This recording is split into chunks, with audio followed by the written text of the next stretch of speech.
Hi guys! Ayan, meron tayong bagong box from Beswang Erda. Dapat hindi ko na to i-vlog pero gusto ko ipakita sa inyo kung paano sila mag-ship ng plant. So ito, may na-order ako sa kanyang cactus and columnar siya, meaning pahaba yung cactus. So ganyan siya mag-pack. Ganyan sila magbalot ng cactus. Yung cactus na yon mahaba and hindi siya kakasya sa small box. Kaya, minodify niya. And, kung mapapansin nyo guys, nasa loob tayo ng bahay kasi may bagyo ngayon and maulan sa labas para doon ako mag-unbox. So, dito, ipinasok ko na siya. So, ganito yung itsura ng box ko na dumating from Beswang Erda. Ang binayaran ko lang dito is basta wala pang 300. Ayan. So, ayan. Ganyan siya mag-pack. Ayan. Naano ko na yan. Nagupit ko na. So, ganyan ang itsura sa loob. Ayan. So, i-unwrap ko na siya, guys. Hindi ko na kayo isasama sa pag-unwrap kasi hinawakan ko pa lang siya kanina, natutusok na ako. So, wala akong stand ng phone. Kaya, ipapakita ko na lang sa inyo once na ko siya. Ma-unbox ko siya. Ay, ma-unwrap ko siya. So, wait lang guys. Hi guys, kamusta na kayo? Naging maulan din ba sa inyo? Dito sa lugar ko, dito sa south, naging maulan. Bale, ngayon is Saturday. Ay, hindi. Friday pala. Sorry. Yan, ngayon lang nagpakita yung araw. So, ayan. Naka-cover pa din to. Hindi ko pa to na-check sa totoo lang. Pero kanina, nag-repat na ako. And ngayon, nakakita na ako ng isang namatay. So, ipapakita ko sa inyo kung alin yung namatay ko. And, isa siya sa cactus na inaalagaan ko kasi mahal siya and mahirap siyang makita. So, wait lang, kunin ko lang. Guys, ito yung namatay sa akin. Si Melo Inermis. Yung Maxone Aiko. Actually, kahapon ko pa to nakita na ganito. Kahapon pa na isang araw. Basta ganyan. Ayan, pagtingin ko, nag-check ako sa kanila dun sa rack. Ayan, nangitim siya, na fungus ata siya. Ay, iniingatan ko pa naman to kasi mahal to and mahirap siya hanapin. Akala ko konti na lang yung iintayin ko para magkaroon siya ng cup ng cephalium dyan sa tuktok niya. Ayan, nangyari naman, nabulok. So, wala tayong magagawa dyan. Siguro nabulok siya dahil panay yung ulan and may moisture yung hangin. So, pabayaan na natin to. Let's move on and check na lang natin yung mga natitira nating plants guys. So ayan guys, napakita ko na sa inyo yung nangyari sa Maxone Aiko. So ngayon, dito ako nag-check sa mga plants ko na naka-ROS. Ito talaga, itong part na to, hindi ko to na coveran. Ayan, may mga lumilipad-lipad na insekto. So kailangan nating mag-spray mamaya ng 7 kahit na wash out lang din siya ng ulan. Sana hindi na umulan ng sobra. Ayan ayan, namatay na din. Ayan, ito, okay pa naman tong aking mga Myrenae. Though, na-overwater siya. Ayan. Ito yung baby ng ating hakuhu. Ayan. Ayan. Ang daming overwater. Ito hindi ko talaga nakabayaran. Ayan. Yung inilagay ko dyan na cream tea, wala na, patay na. And yung mga propagation ko ng Ellen, wala na din, na overwater na din. Ito, alive and kicking ang ating mga Melo red yan. Yan, seedlings ko yan. Bumaba na yung lupa niya, so dadagdagan natin. Buhangin lang to guys. Buhangin lang yung ginamit ko sa kanya. Ayan. So, dito, makikita nyo, ayan, naghaba na and mapuputla ang ating plants. Oh my God. Ang puputla. Ayan. Ang haba nila. Naku, sana umaraw na para makabawi sila. Busog sila sa tubig, tapos walang araw. Ayan, naghaba. Ito kinuberan ko to guys. Ayun ayun yung tolda. Yan.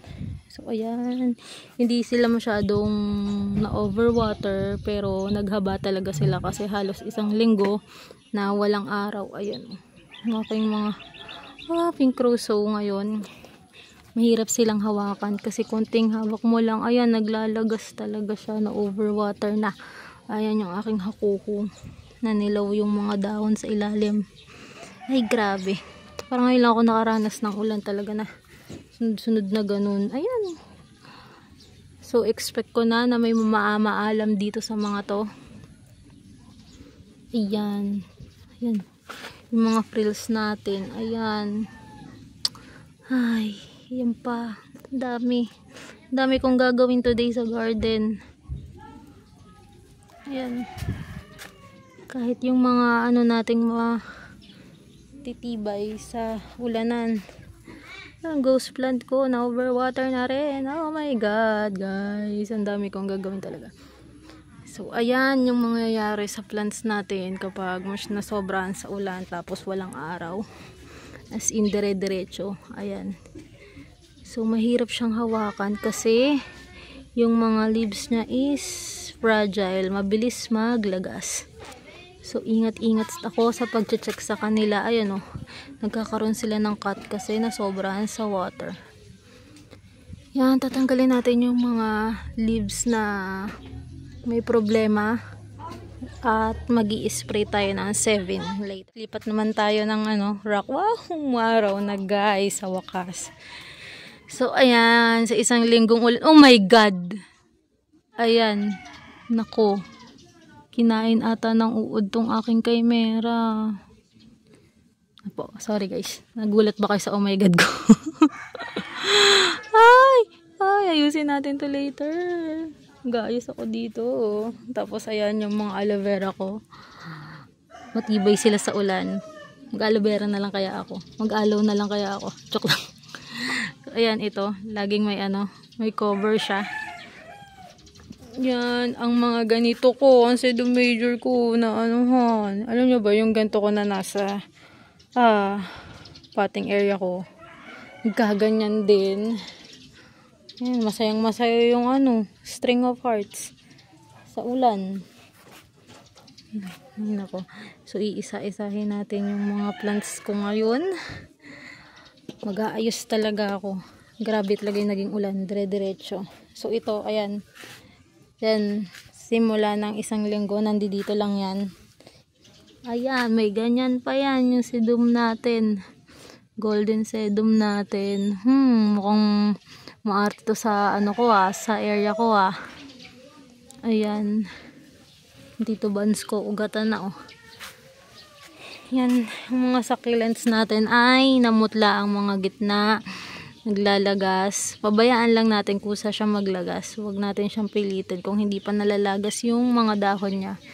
Hintayin lang natin. Oh, ang pots pink ko, nagkaroon din ng sobrahan din. Yan, nakakatagal yan sa ulan pero ngayon, naglagas siya. Ayan guys, namatay din. Ay, namatay. Ayan, na-overwater din ang ating lovely rose hybrid ba? Ay, hindi. Si Apalota vampire pala to. Ayan, ako. Magkakat na naman ako. Ayan, lalaglag yung dahon. So, kita mo talaga sa kanila na sobrahan sila sa water. Isang linggo kasing naulan. Ayan, ito. May mga kumakagat-kagat sa kanila. So, kailangan nating mag-spray.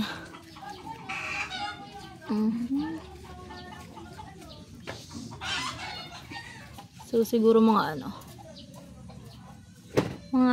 isang linggong araw lang babounce back na tong mga to. Ayan, may tayo na ghosty ba? O Victor Cane.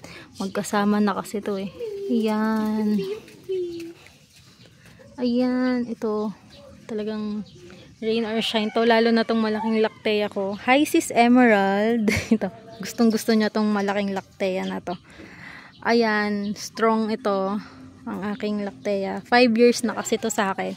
Nung nag-start ako mag CNS, mag-collect. Yan, mahal pa ng bili ko dati dito. Yan, sobrang laki na yan as in. And siguro nung time na naglilipat ako, parang trip ko kilo-kiluhin yung mga pots ko. Alam nyo bang pumalo ng 25 kilos to. So ngayon baka mas mabigat na siya. Kasi pa yon panahon ako nagkilo sa kanila. So dito sa part na to, yan, kita nyo yung mga arunpay, nag-green na yung gitna. Kulang talaga sa araw, naghahaba yung mga dahon ng Chloe. Si Chloe pa naman mabilis maglagas kapag gaganto.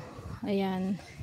Ito yung nakita kong isa sa nag-enjoy talaga sa ulan. Sila Mereko. Ayan.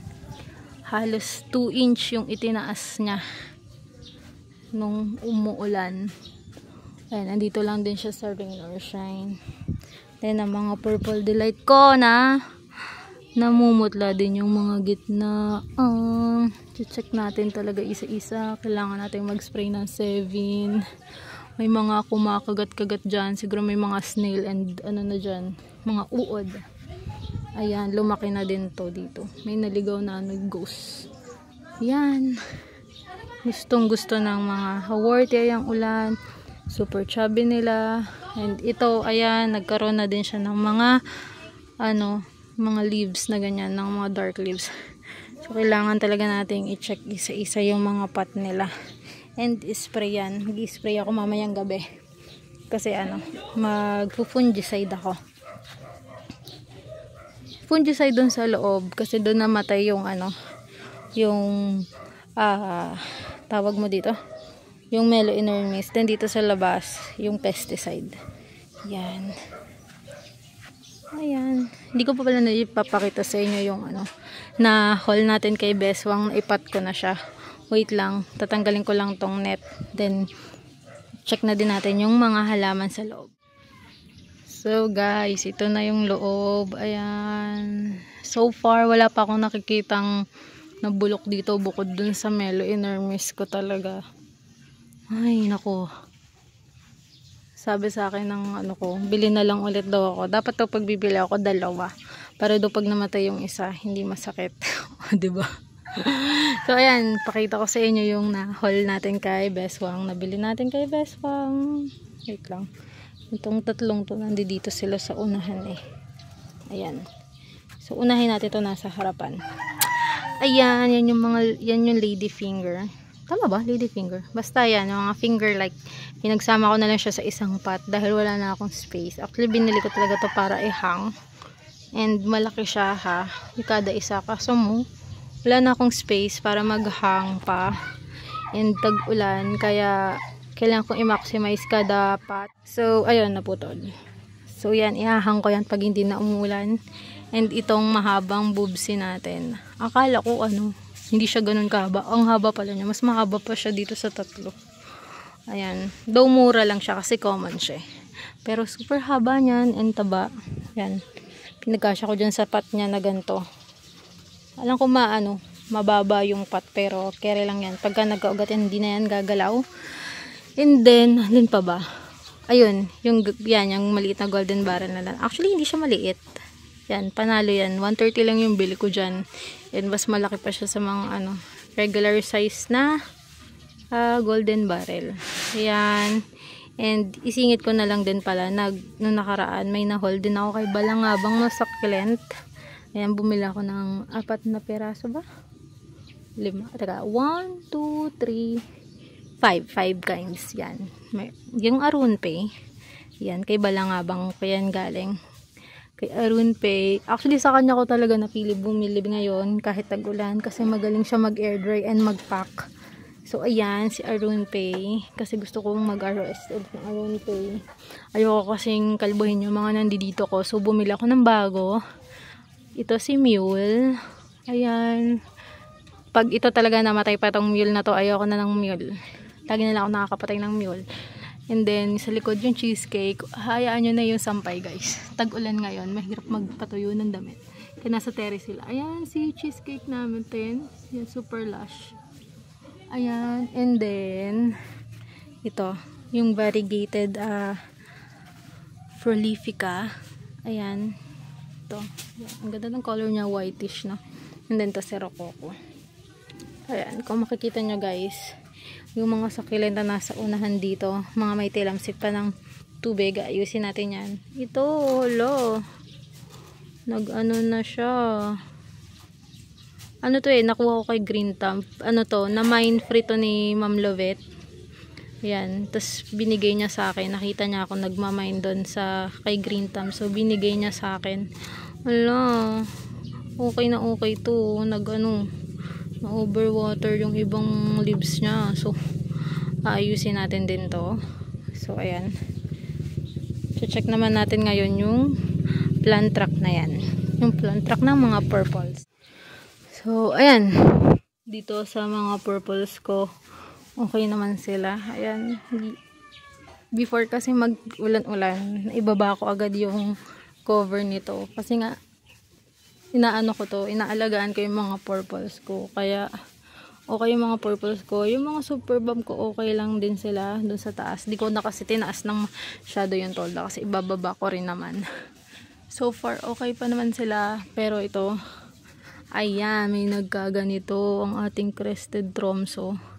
Check ulit yan. Then ito, ayan ang ating saang ay, na overwater. Then ito ang ating variegated purple delight. Actually nandoon to sa ROS. Tinanggal ko lang muna dun sa glit nung nakaraan. Siguro 3 days to na ulanan ng dire-diretso. Tinanggal ko kasi nga baka masobrahan. Iiyak tayo pagka nawala yan. So ayan, sobra. Tapos yung Tolo Monroe natin, yan, naiwanan ko sa ulanan. So ayan yung nangyari. Ay naku, napaka makakalimutin talaga. Hindi din kasi ako makalabas talaga ng umuulan. So ano bang mas importante, diba? Syempre yung health natin, guys. So ayan, ito pa yung isa nating tromso. Ayan, mga Siberia natin nagiging pancake na. Naka-flat na yung ano nila, gitna. Yan, yung mababait nating crested and hawo. Kaya nako, ito talaga sa hawo, walang ka arte-arte ang hawortia. Gahawortia na lang kaya ako. De, joke lang. Ayan, ito mga bagong propa natin. Before magtag-ulan, nag-cuttings pa ako. Ayan, ayan talaga. May kumakagat talaga dito. Ay nako, maghahanap muna ako ng kumakagat sa kanila, guys. Ayan o. Ay, busog na busog yung kumakagat, ha? Mukbang na mukbang ka dyan. Ayan, pati ito na overwater na din. Laki kasi itong pat na to eh. Ay nako talaga, itong ayaw ko pagkatagulan, ng daming namamatay na overwater. Ay, so yun lang muna guys yung update ko. Mag-aayos muna ako ng garden bago ulit umulan. So ingat tayong lahat, maulan-ulan na. Sana okay din yung mga garden nyo. So, yan, i-keep safe nyo muna yung mga plants nyo. Yan, lalo na yung mga mamahalin. Ayan, lagyan nyo ng cover, guys.